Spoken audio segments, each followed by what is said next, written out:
morning, everyone. Today's topic is writ in India.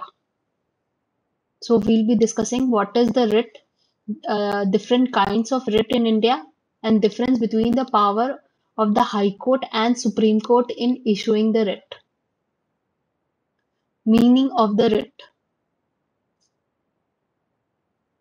So, a writ is a form of written command in the name of a court or other legal authority to act or abstain from acting in a particular way. So, we can say that a writ is a command which is issued by a court or any other legal authority in India. It is one's power to enforce compliance or submission of one's authority. Next, writs are written order from Supreme Court or High Court that commands constitutional remedies for the Indian citizens against the violation of their fundamental rights. So writs are basically written order issued from the High Court or from the Supreme Court against the violation of the fundamental rights which has been guaranteed to the Indian citizens. Article 32 in the Indian Constitution deals with constitutional remedies that an Indian citizen can seek from Supreme Court and High Court against the violation of his or her fundamental rights. The same articles gives the Supreme Court power to issue writs for the enforcement of the rights, whereas the High Court has the same power under Article 226. So Article 32 gives power to the Supreme Court to issue the writs, and Article 226 gives High Court the power to issue writs.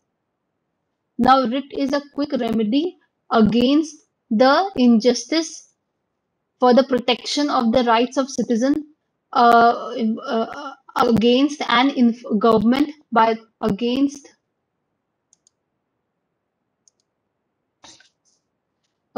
injustice and encroachment by the governmental authority. Writs originated in Britain, where they were kings or queens' prerogative writs and were commands to the judicial tribunals or other bodies to do or not to do something. Later, writs were enjoyed by the judges of the King's Bench. So, initially, the beginning or the origin of the writs is in England, where the king or the queen in England issued the prerogative writ, and later on these writs were also issued by the judges of the king. Now, writ in India is wider than that of prerogative writs in England. The Constitution of India uses the word writs in the nature of, which does not make our writs identical with England, but only draws an analogy.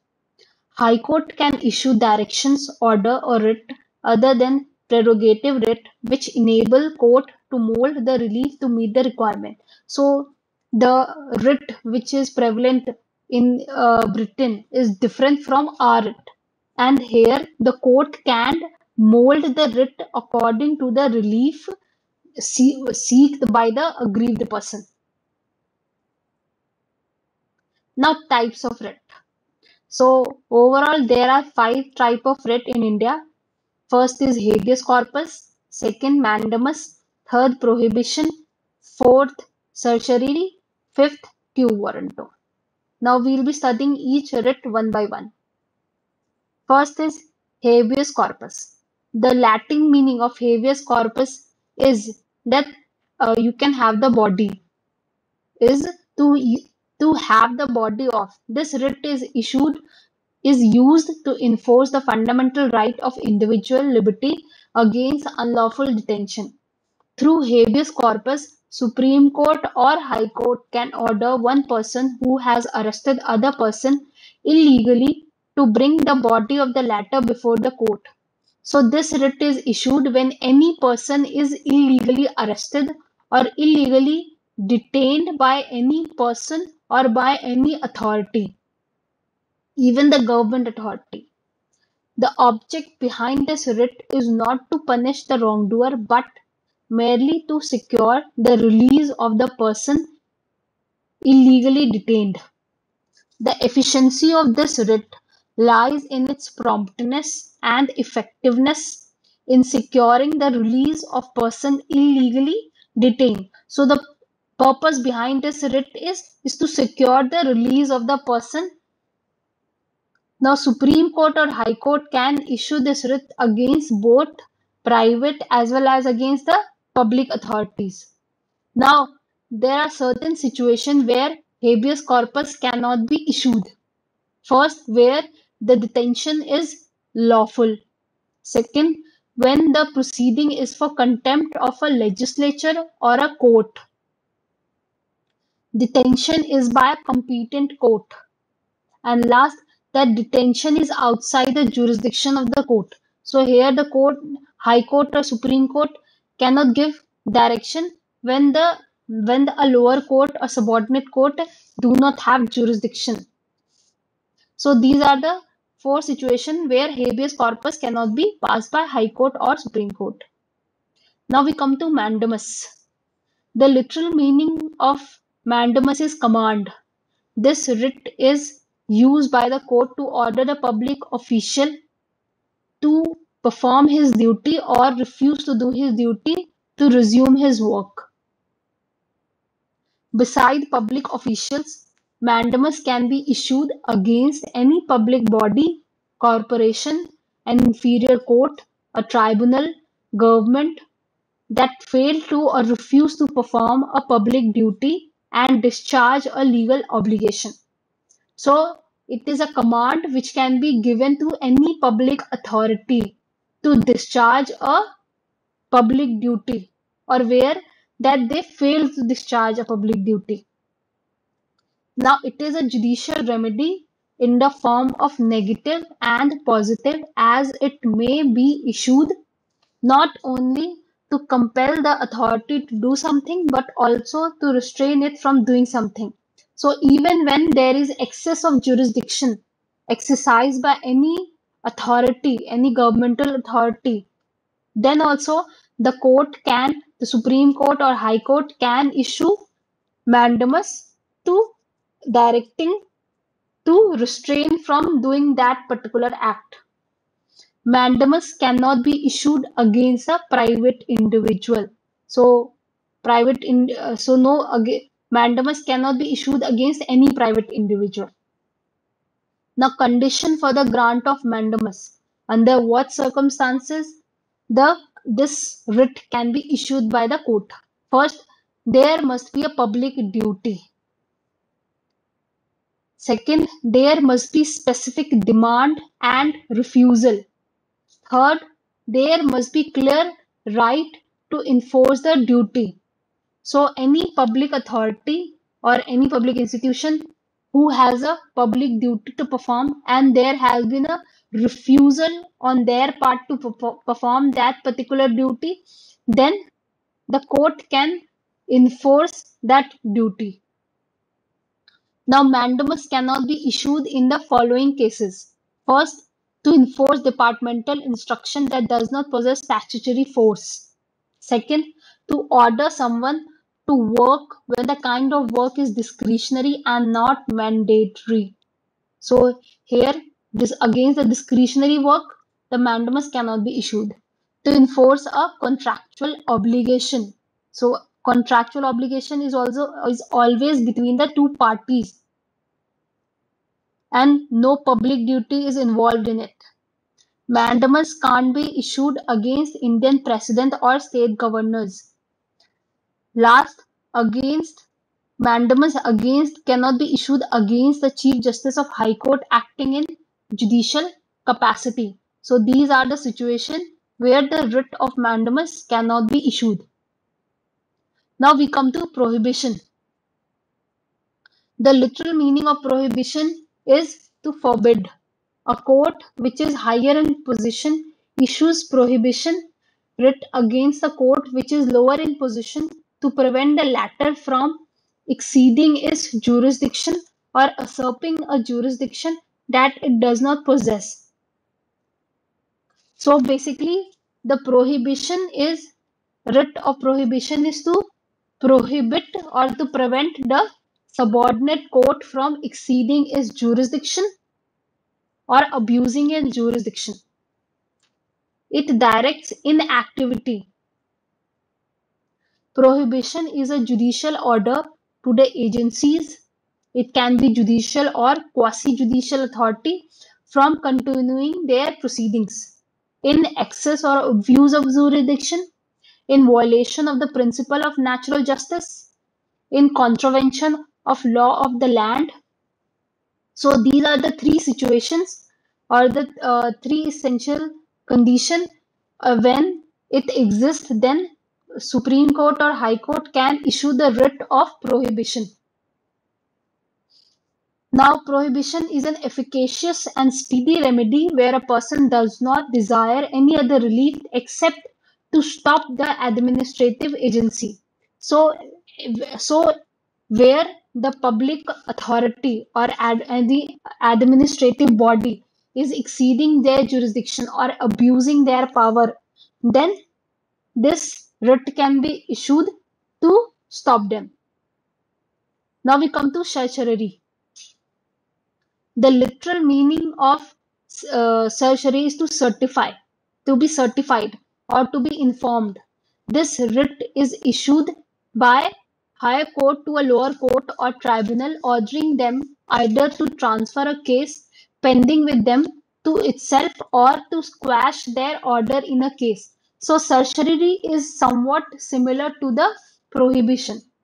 And here also in under certiorari, the higher court issue this writ to a lower court, either directing them to transfer the case or to squash their order in a particular case. Certiorari is essentially a royal demand for information. The king, wishing to be certified of some matter, ordered that necessary information be provided for him. So initially, or you can say the origin of certiorari is a kind of a royal demand where the king want certain order to be certified and certain information is to be provided to the king.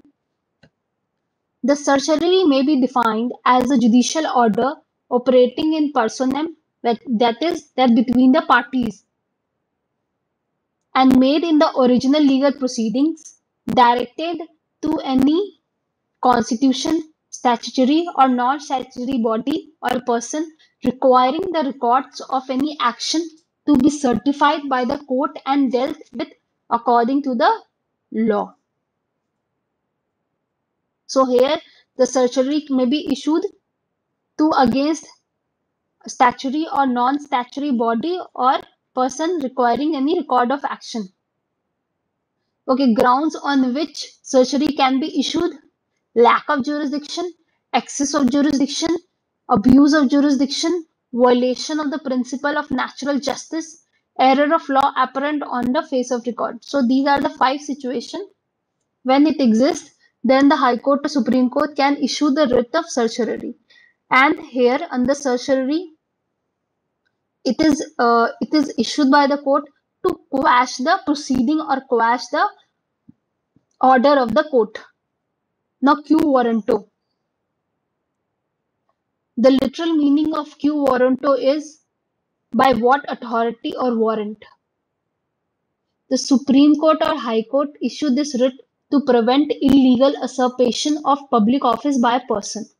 Through this writ, the court inquiries into the legality of a claim of a person to a public office. So this writ of quo warranto literally means that what is your authority, and it is can only be issued against a public office or against a person who is holding a public office, where the court questions under what authority you are exercising this power and you are holding this office, particular public office. So quo warranto affords judicial inquiry in which any person holding an independent substantive public office is called upon to show by what right he holds the said office. If the inquiry leads to finding that holder of the office has no valid title to it, the issue of writs ousts him from that office. So if this inquiry leads to the finding that the person do not have any authority to hold that particular public office, then he can be removed from that particular office. The quo warranto can be issued only when the substantive public office of a permanent character created by the statute or by the constitution. So here the position or the public office is created by a particular statute, that is any particular law, or by the constitution. Example is Advocate General, Speaker of Legislative Assembly. Now we come to how the writ jurisdiction of Supreme Court differs from the High Court. Now the writ jurisdiction of Supreme Court is given under Article 32, whereas the writ jurisdiction of High Court is given under Article 226 of the Constitution of India. Now under Article 32, the Supreme Court can issue writ only to enforce a fundamental right. So whenever there is a violation of the fundamental right, the Supreme Court can issue any of these 5 writs to enforce the fundamental right of the citizen. Whereas under Article 226, the High Court can issue writ to enforce fundamental right, but also for other purposes refers to the enforcement of ordinary legal right. So beside the fundamental right, if any other legal or statutory right has been violated, then also High Court has the power to issue the writ. Under Article 32, the writ can be issued against a person or a government throughout the territory of India. Whereas under Article 226, writ can be issued against a person residing, government or authority located within its territorial jurisdiction only, or outside its territorial jurisdiction only if the cause of action arises within its territorial jurisdiction. So, under Supreme Court can issue writs to any authority or any person throughout India, whereas High Court can issue the writ within its territorial jurisdiction only. So, this was the whole concept of writ. Thank you, everyone.